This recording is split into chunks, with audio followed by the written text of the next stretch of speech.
বিশ্ব চেতনার কেন্দ্র তোমার হৃদয়। আজকে আমরা এই নিয়ে আলোচনা করব। প্রকৃত ভক্তি, শরণাগতি, অকুণ্ঠ বিশ্বাস আসে একমাত্র গভীর অনুভূতি, উপলব্ধি থেকে।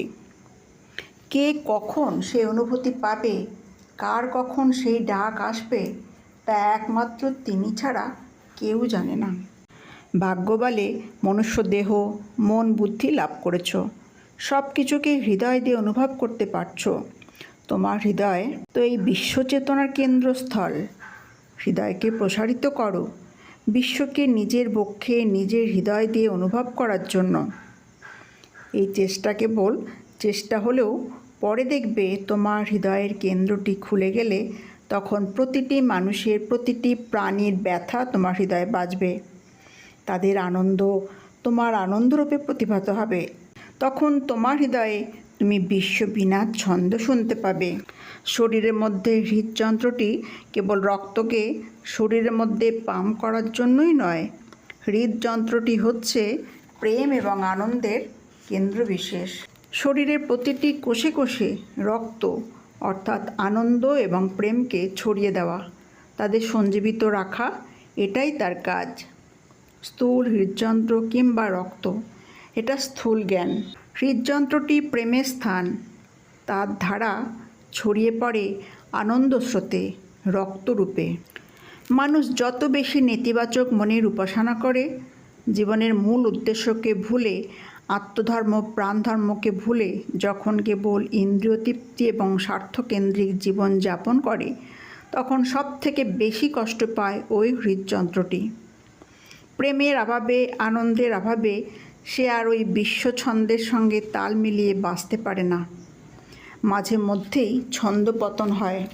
একটা সময় আসে যখন নেতিবাচক চিন্তাগুলির মধ্যে যে বিষ আছে সেগুলি রক্তবাহী ধমনীর মধ্যে প্রতিবন্ধকতার সৃষ্টি করে। আনন্দধারার বইতে পারে না। একটা দিন আসে যখন মানুষটি হঠাৎ করেই অসময়ে সকলকে কাঁদিয়ে জগৎ ছেড়ে চলে যায়। কিন্তু জগৎ ছেড়ে যাওয়ার ঘটনা যতই বেদনাদায়ক হোক না কেন, এই যাত্রার শুরু কিন্তু মনের মধ্যে পুষে রাখা অভিযোগ, নিরানন্দ এবং প্রেমের অভাব। সবই আছে কিন্তু মনে শান্তি নেই, এমন কথাই আজ একে অপরকে শোনায়। মনে শান্তি নেই মানে হৃদয়ে আনন্দ নেই, প্রেম নেই। আকাঙ্ক্ষা আছে, তৃপ্তি নেই। আছে পাওয়ার উদগ্র বাসনা, কিন্তু ত্যাগের আনন্দ নেই। এরই ফলে সারা বিশ্বে সর্বাধিক মানুষ অকালে প্রাণ হারাচ্ছে কার্ডিওভ্যাসকুলার ফেলোর বা হার্ট অ্যাটাকের মাধ্যমে। হার্ট অ্যাটাক হয় না, ওটা আমরা আমাদের মন দিয়ে সৃষ্টি করি। ক্যান্সার হয় না, ওটা আমাদের মনের সৃষ্টি। বিজ্ঞানের জগতে সাইকোসোমাটিক কথাটি কিন্তু শরীরের ব্যাধির উৎস মনের সঙ্গে যোগ করে শিক্ষিত মানুষ সেটাই ভুলে থাকে। হৃদয়ের মধ্যে আসপ্রিয়ার অগ্নিকে প্রজ্বলিত রাখো।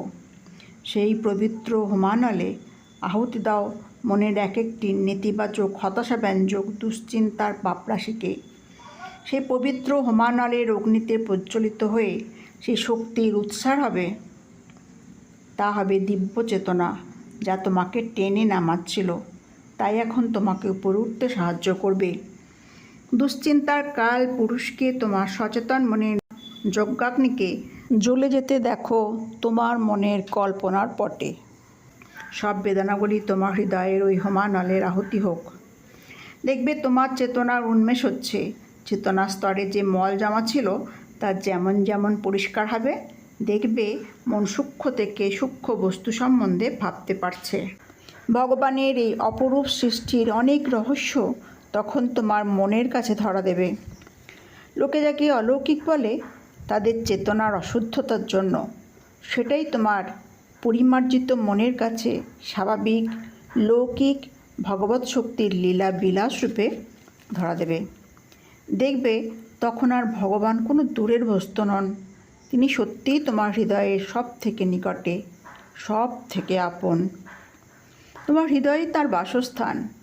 যখনই চক্ষু নিমীলিত করে হৃদয় মন্দিরে প্রবেশ করবে, দেখবে সেখানেই তোমার গুরু, তোমার প্রাণস্বরূপ ইষ্ট বসে আছেন। ভক্তিতে তুমি বিহ্বল হবে, আনন্দরসে আপ্লুত হবে। ওই সময় মন্দিরেই তোমার পরম প্রেমাস্পদের সঙ্গে তোমার চিরমিলন হবে। তখন যাই করো তাই হবে তার পূজা, যাই বলো তাই হবে তার নাম, তার অশ্রু। তখন তোমার নিজের কোনো কর্তব্য নেই, কর্ম নেই, ভোগ নেই, ত্যাগ নেই, সবই ভগবানের লীলা। তোমার শরীর মনকে আশ্রয় করে তুমি মনের দরজা, প্রাণের দুয়ার তার জন্য খুলে রেখে অধীর অপেক্ষা করলে মীরার কৃষ্ণের মতন মিলন হবেই। একটা কথা মনকে ভালো করে বুঝিয়ে রেখো, হৃদয়ে তাঁর আসনে তিনি জাগ্রত হলে তখন আর ত্যাগ ভোগ বলে কিছুই থাকে না। তোমার আত্মীয় স্বজন, পরিবারবর্গ সবাই থাকবে, বহির্জগতের কিছু পরিবর্তন হবে না।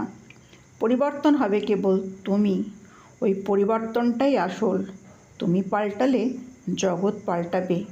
সমর্পণের মধ্য দিয়েই তাকে আপন করতে পারলে পরও আপন হয়, শত্রু মিত্র হয়, তখন সফল হয় সব কাম।